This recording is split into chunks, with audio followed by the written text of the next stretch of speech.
Coming up on 2020 on ID, a little girl vanishes. My daughter's nowhere to be found. And the family's worst fears are realized. We found her. She's face down in the creek. Who killed Riley Fox? Come on! Admit it! Her father confesses, but can DNA prove him innocent? It's the one piece of evidence that could disprove the confession. A father's fight for freedom and a family's search for the truth. Little girl gone. Welcome to 2020 on ID. I'm John Quinones. In Wilmington, Illinois, everyone had a smile for 3-year-old Riley Fox, the cheerful little girl with the big brown eyes. It was hard to imagine that anyone would want to hurt her, let alone her own father, Kevin. But that was who the police suspected when Riley was killed. As David Muir first reported in 2008, there was one big question. Was Riley's father a monster or a victim?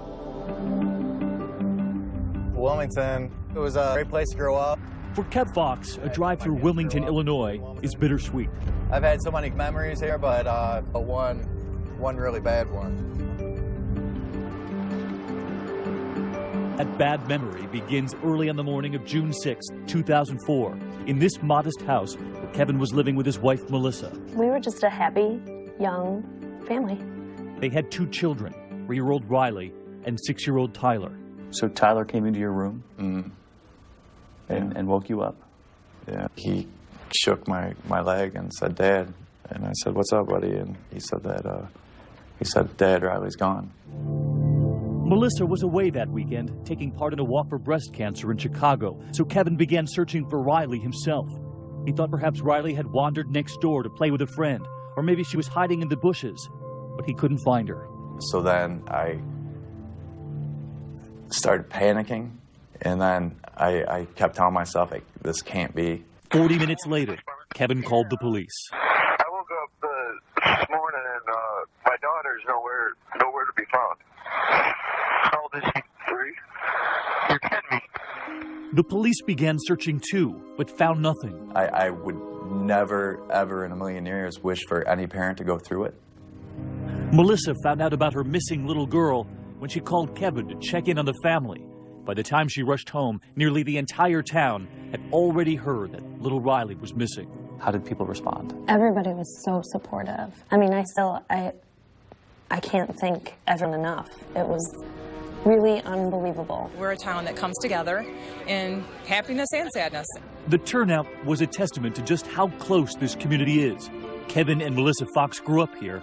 They were high school sweethearts. I met Kevin my freshman year, his junior year, at a volleyball game. Yeah, actually, she called me that night and asked me to homecoming. Kevin's brother Chad left Wilmington to become an investment banker in Chicago. Kevin stayed back home, becoming a young father and working as a painter. My brother's always maintained that all-American kid, happy-go-lucky type of attitude. When Tyler and Riley came along, Kevin said he found his true calling, fatherhood. I feel like that's what I was put on this earth to do, honestly. That's my joy in life. Like so many fathers, Kevin doted on his precious daughter. Her big brown eyes, the way she look at you, and her smile. She just make your heart melt. Like everywhere we went, people just noticed her, you know, and they would always comment to us about how beautiful she was and what a lovely little girl she was. And it was, you know, the expression like you could brighten up a room. Little Riley served as the flower girl when her Uncle Chad got married. As she walked down the aisle of the church, she didn't stop, running straight into the arms of the best man, her father, who was standing in the front of the church. It was fun. And straight to her dad, right? Yeah. It was the last time the family would be photographed together. On the night before Riley disappeared, the sequence of events would prove pivotal. With Melissa at that walk, Kevin made plans to go to a street festival in Chicago with one of Melissa's brothers.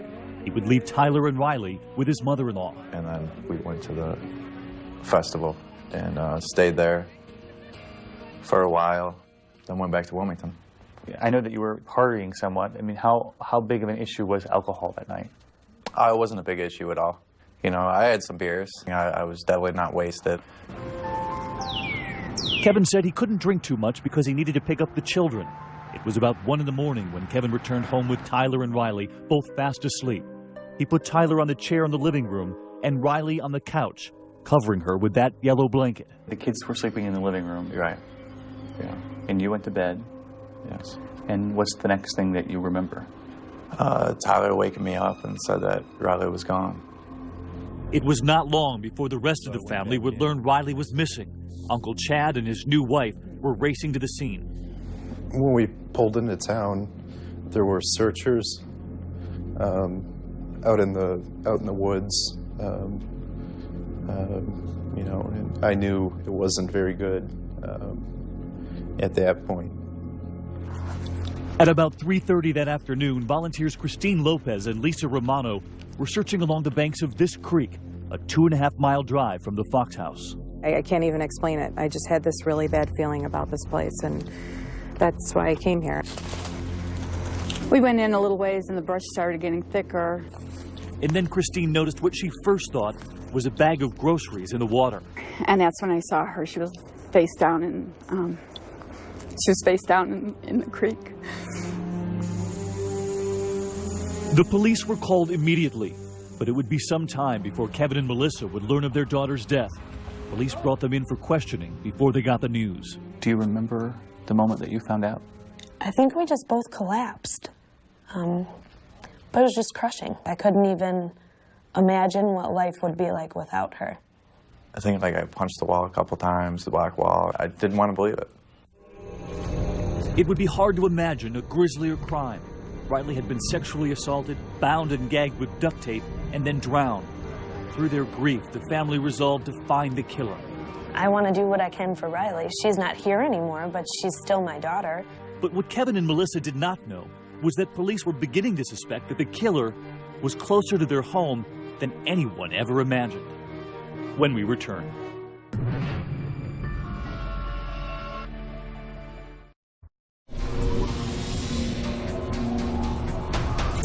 The abduction and murder of 3-year-old Riley Fox had so saddened the people who heard about it that thousands turned out for the wake and the funeral.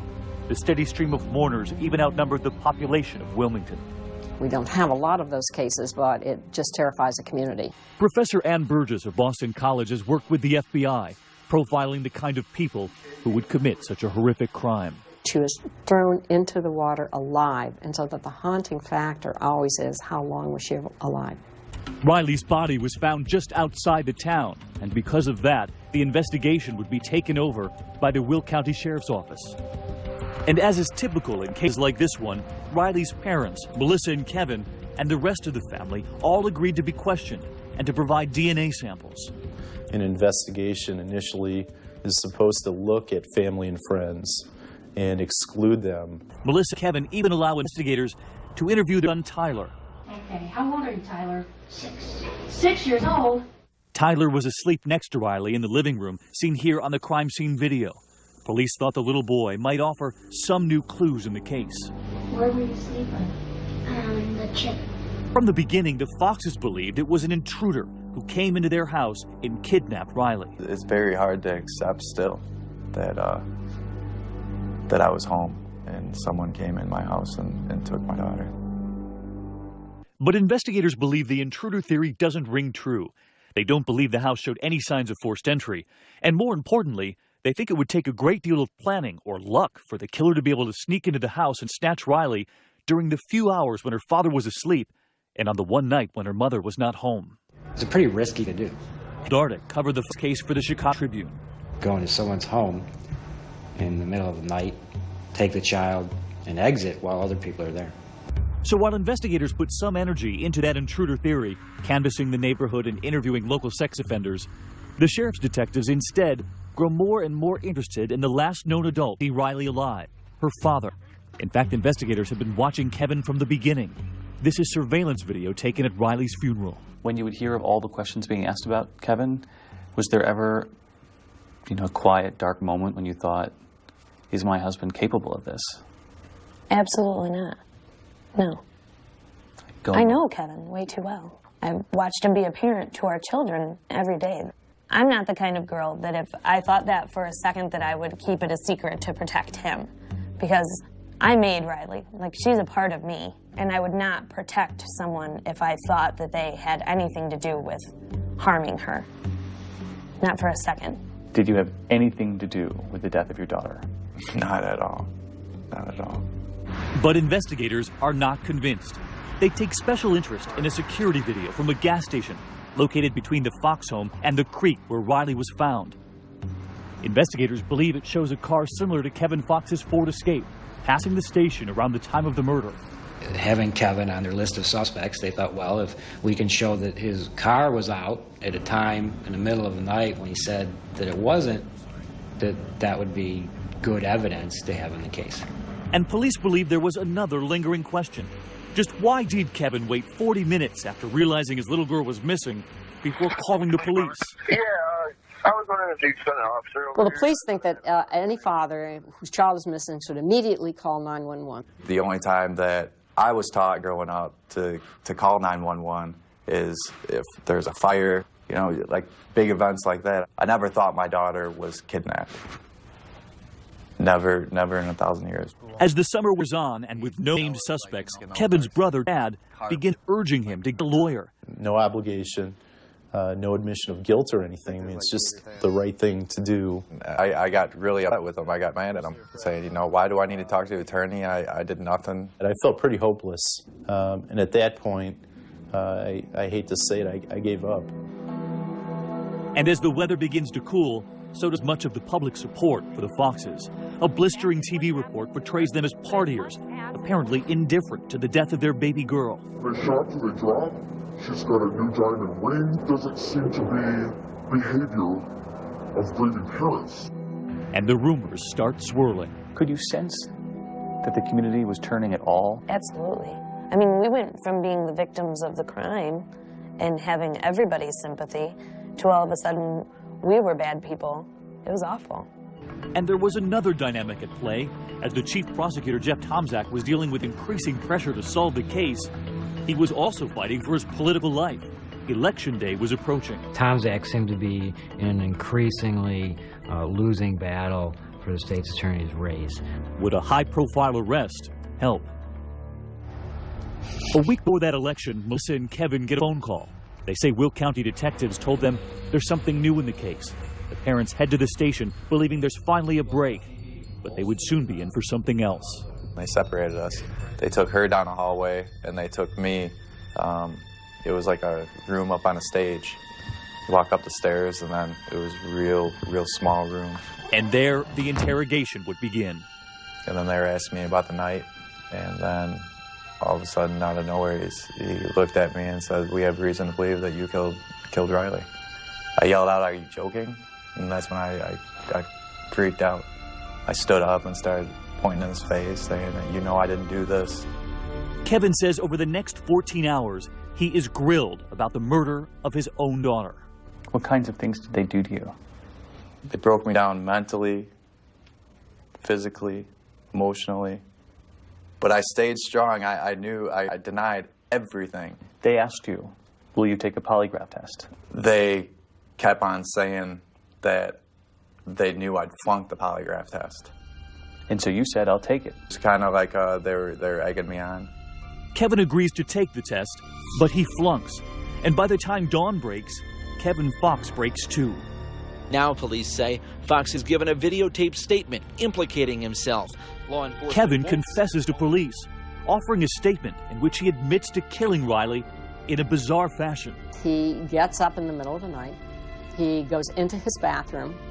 That also in the bathroom is the little girl, is Riley. He says he accidentally hit her with the door. She stumbled, hit her head on the bathtub, and the thinking that he'd accidentally killed her. He panics and thinks what to do. So in the police theory that he stages what is called a staging of a sexual assault. He did something to make it look like she was sexually assaulted, and that he put duct tape over her mouth. Then he takes the child, puts it in the car and takes it to the river and puts his child's body in the river. Kevin states to police that he walked down the side of this overpass and left Riley in the water. Just hours after Kevin Fox made that statement, he's charged with murder in the first degree. I just can't believe it. No. He was a loving father, totally. We've been to the ceremonies, the benefits, everything for the family. It's all been an act. These detectives, I want to say, and it's their instincts. Their instincts, their investigative instincts that led to this statement coming down. The next day, State's Attorney Jeff Tomczak announces he's seeking the death penalty. The young child in this case died a terrible death, and for that reason, the penalty deserves to be death. That is usually a decision that's weighed for weeks, if not months, before it's made. The prosecutor denies his decision is motivated by politics, but not everyone is convinced. Virtually immediately, there are allegations that he brought these charges in order to bolster his chances in the upcoming election. Kevin insists to his family that that confession was false, and that after 14 hours, he believed it was his only way out of that room. A lot of people will want to know, if you didn't kill Riley, how do you possibly confess to it? Say you were trapped in a burning room, and there was only one door, and the fire was just flaming around you. So you looked at this as your only way out? It was my only way out. Kevin's family is distraught. And I remember getting a phone call from my dad, and I've never heard my dad cry, but you know, he was just sobbing and said that my brother had been arrested for Riley's murder. You had to prepare yourself mentally for the worst, and I remember having nightmares about his execution. Having confessed to killing his daughter and facing the death penalty, Kevin Fox now needs a champion who will believe he's innocent. He's about to get one. I decided to take a chance on him. I just felt like he was somebody that was really worth trying to save. Kevin Fox fights back when we return.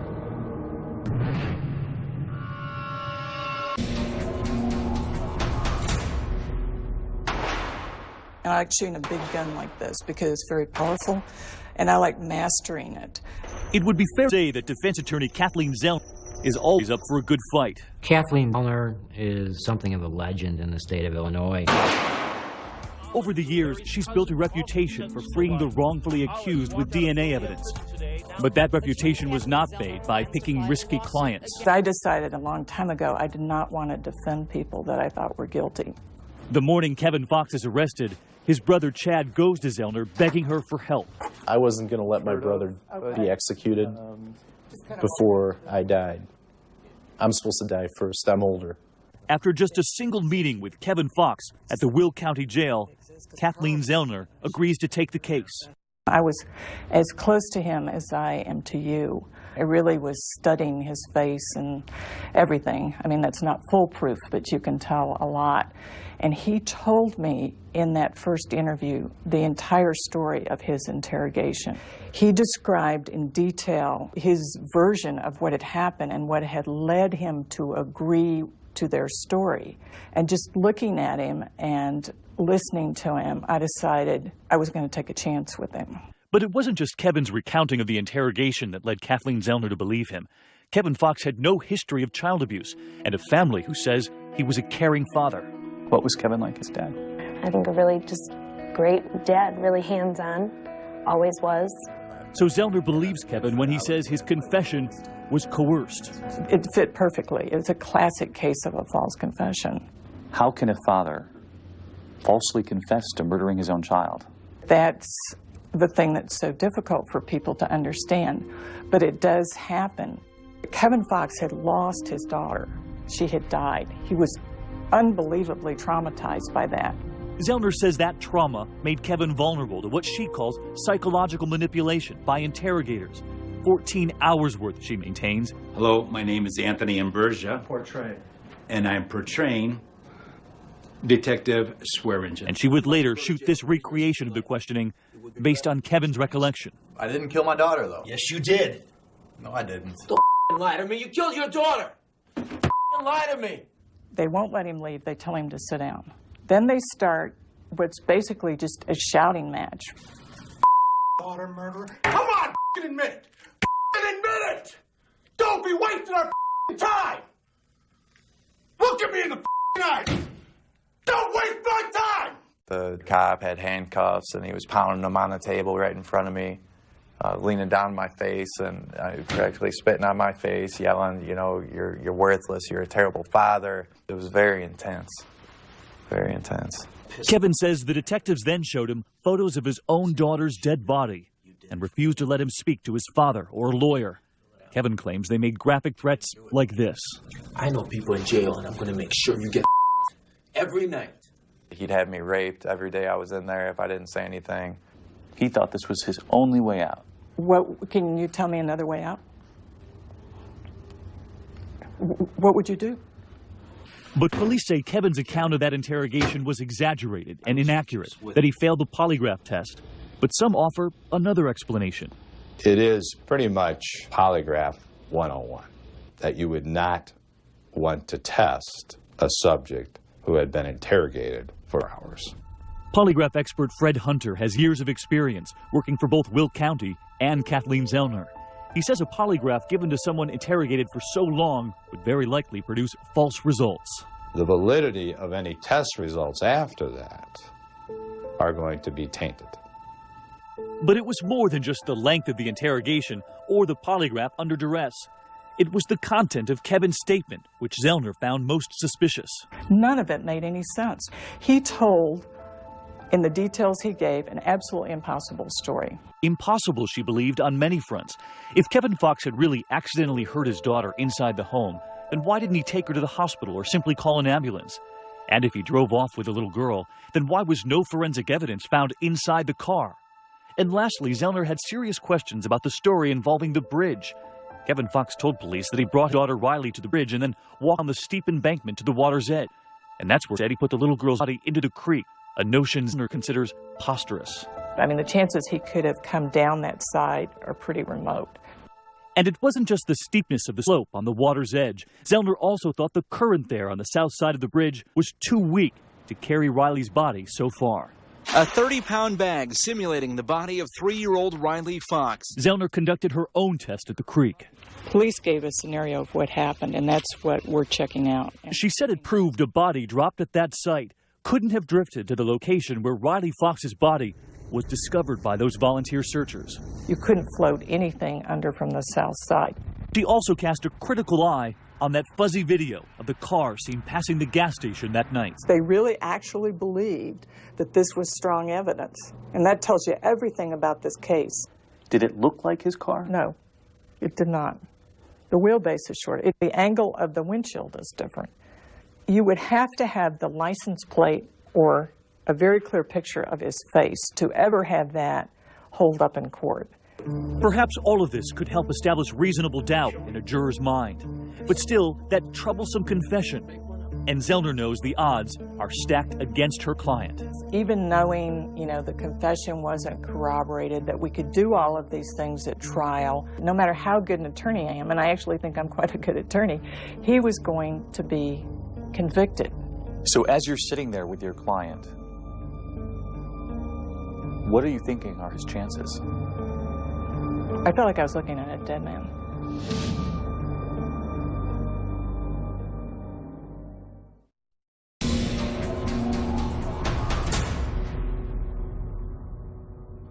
There were a lot of reasons to think Kevin Fox did not murder his young daughter. He'd been devoted to her. His family believed in him, and there was no concrete evidence against him. But none of that was likely to outweigh his own words, said his defense attorney. Once again, David Muir. Kathleen Zellner had a real problem. Her client, Kevin Fox, had confessed to killing his own daughter, Riley. The only way you can trump a confession is with DNA.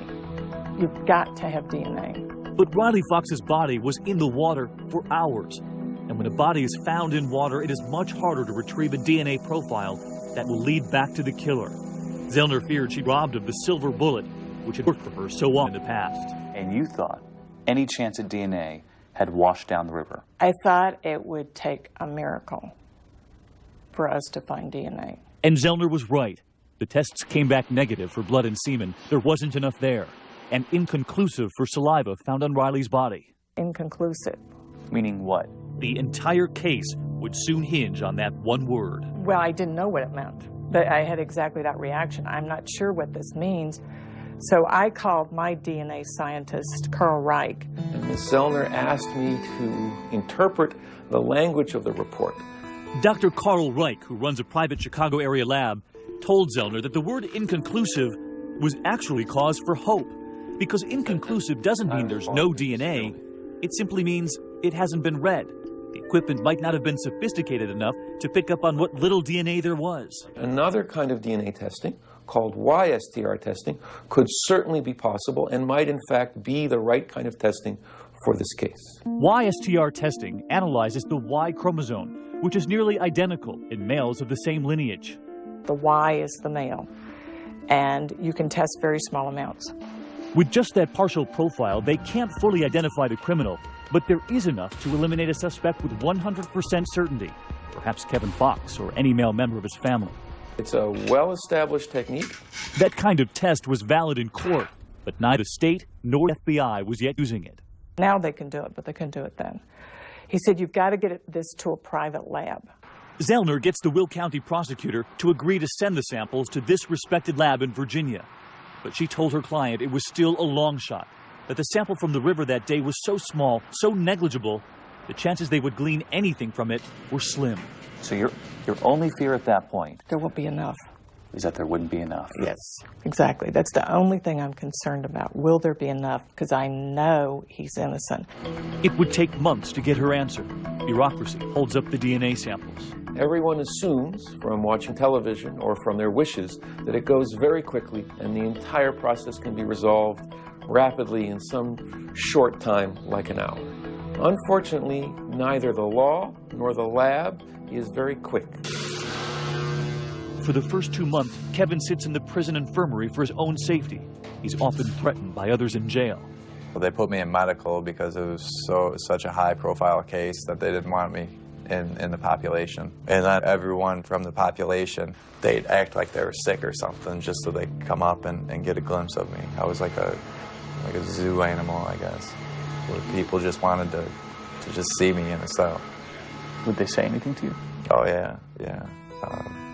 Child molester, baby killer. What I was in there for is the worst possible thing you could be in jail for. The worst. He keeps a diary while behind bars.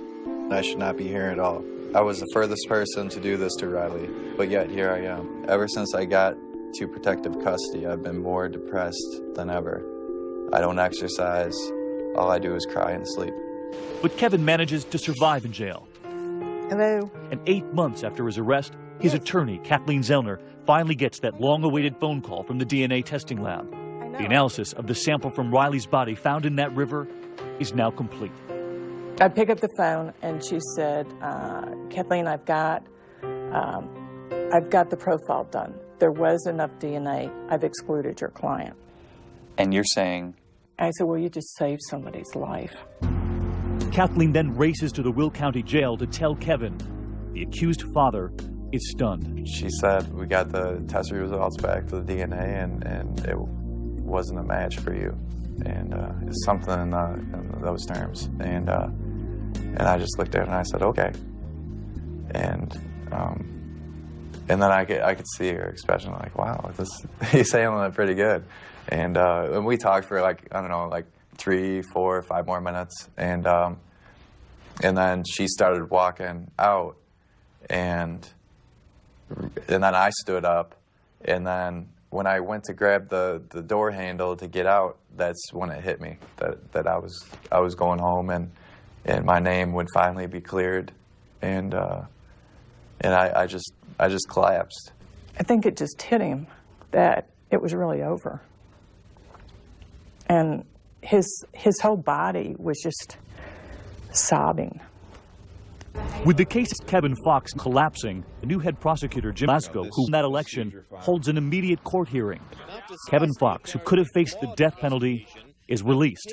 All charges dropped. It was a nightmare, and I don't want to relive it right now. Do the test before you make the arrest. He has been in prison 8 months.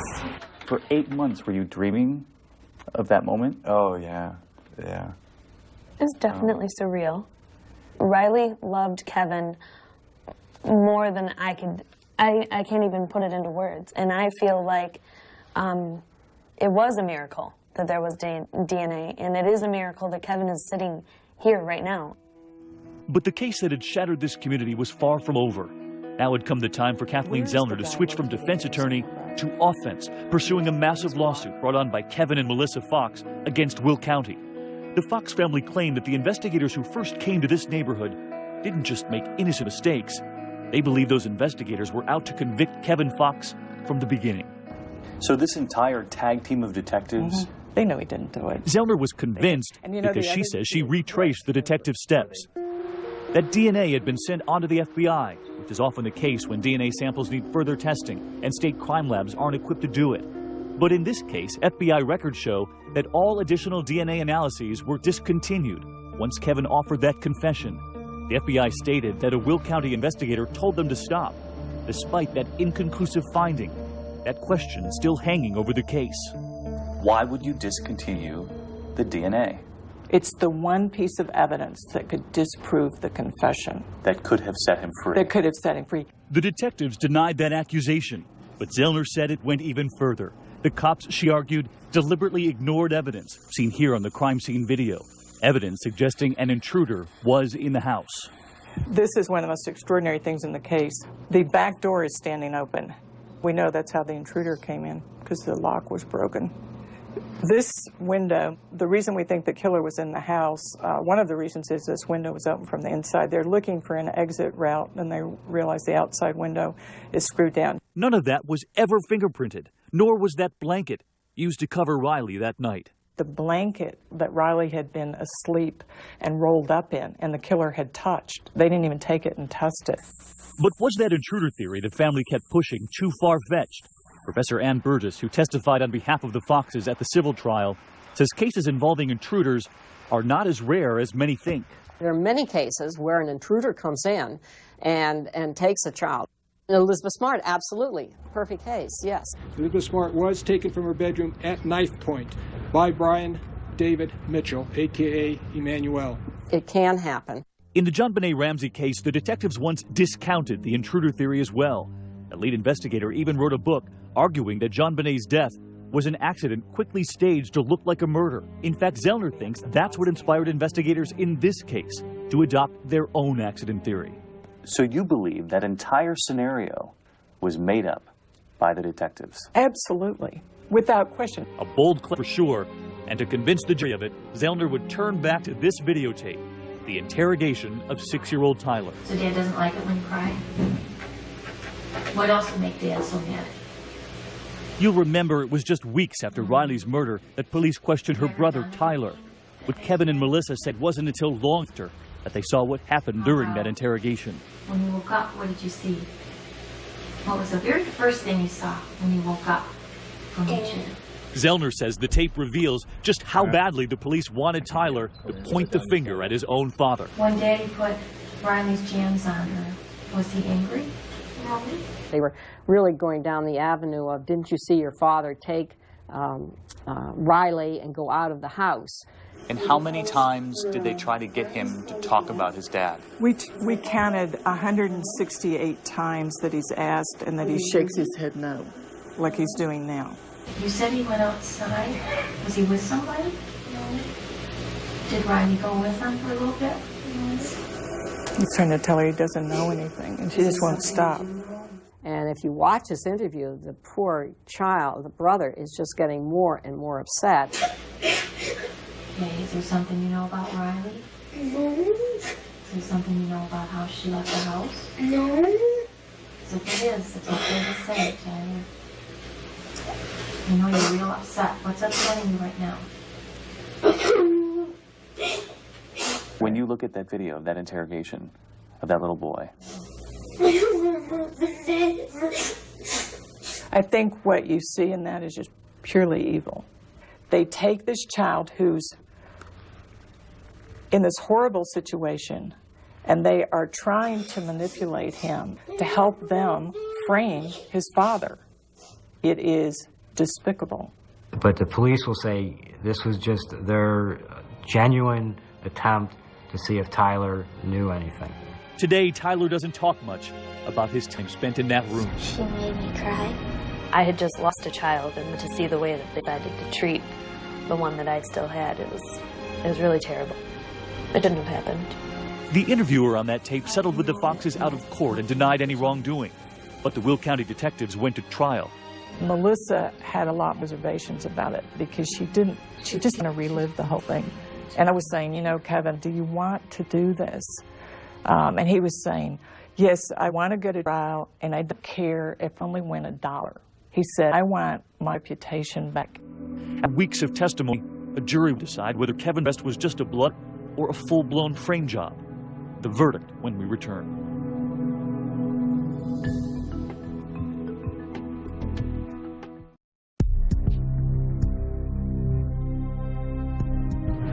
It's over now and it feels great. 3.5 years after Riley Fox was murdered, the scales of justice swing her family's way. It was 10 people on the jury, and they found that I wasn't in the wrong, that I did everything right. Jurors award Kevin Fox and his wife Melissa $15.5 million in their civil rights case against Will County. We want people to know the truth. We're not bad people. We never were. That was the main reason why we went to the civil trial, is to finally clear my name 100%. Though the jury rejected the most serious charge of conspiracy, for attorney Kathleen Zellner, the record judgment is an extraordinary victory, the wrongfully accused. I have not done a trial where I have felt that I so exposed people as lying. And I hope Will County is listening. We wanted to talk about the case with that first prosecutor who originally charged Kevin Fox, former state's attorney Jeff Tomczak. Mr. Tomczak, David Muir with ABC News. We'd like to talk to you about the Lee Fox case. Actually, I wouldn't have court this morning, so I'm going to run over there and do my court. Can we do it to court? Because we called several times on the case. We'd like to talk to you about Actually, no thanks. Tomczak negotiated a resolution with the Fox before the case to trial. He denied any wrongdoing. Do you think the Fox was treated fairly? I stand by the decision I made on that case. In 2008, county authorities were appealing the massive verdict. The detectives declined comment, but in a written statement, the new state attorney Jim Glasgow says he continues to stand behind the detectives. The facts and circumstances of the case, he writes, would have led any prudent investigator to determine they had probable cause to arrest Kevin Fox. Glasgow believes the outcome of the civil trial would have been different if the jury had been allowed to view the videotape of Kevin's confession. But that video was suppressed and has never been made public. The Will County Sheriff's Department says a new team of detectives is now investigating Riley Fox's murder. But Kevin and Melissa aren't simply relying on them. Our next step is just to fund the investigation to find our daughter's killer. That next step was taken in the summer of 2008. Good. The Foxes hired private investigators Rich Grove and Carlos Rodriguez to chase down any leads and loose ends. There were interviews that were left undone. There was DNA that was not gathered. The Foxes believe they can advance the case themselves because they now have that partial DNA profile. That same DNA that set Kevin free might help them now find someone else. YSTR profiling can't identify someone uniquely, like nuclear DNA, but it could certainly start a conversation with an investigator. The private eyes returned to that neighborhood, convinced that the intruder theory still holds, suspecting the killer might not be a stranger. In my opinion, the killer is someone who knows of the child, somebody that knew the area. Burgess believes it's possible the killer came in through the back door into the laundry room while no one was home and found a place to hide. Somebody comes in, they've had a plan, they've had it thought out, they know what they're going to do. In Burgess's theory, hours after the abduction, Riley's dropped not at the water's edge, over the side of the bridge into the middle of the creek, where the current is strong enough to carry her downstream. It is very creepy and very frightening to think that somebody could actually do that. There you go. The private investigators began following their own leads, in some cases asking people they consider potential suspects for DNA samples. When they got the results, found themselves back at square one. The sample received from you did not match DNA profile from the evidence sample. I don't think the picture is complete yet. I don't think it's going to be complete until we find the killer. The Fox won't see any money until the appeals process is finished. For now, at least, suspended their private investigation into Riley Fox's murder.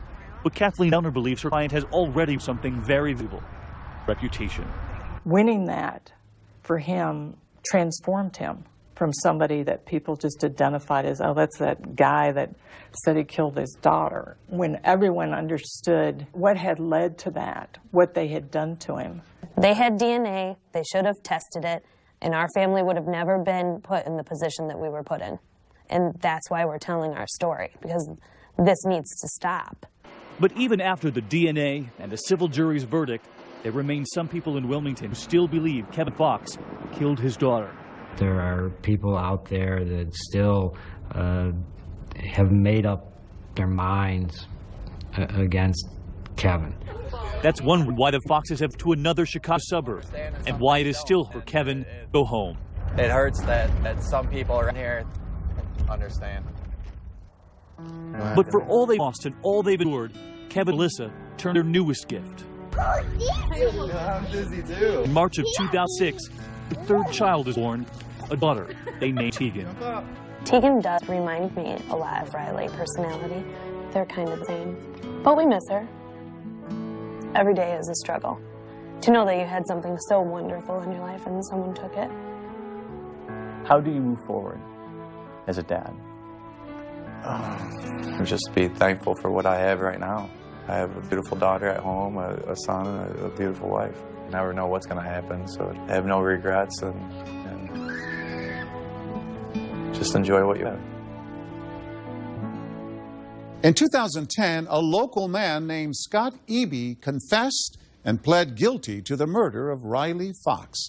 He received a life sentence without the possibility of parole.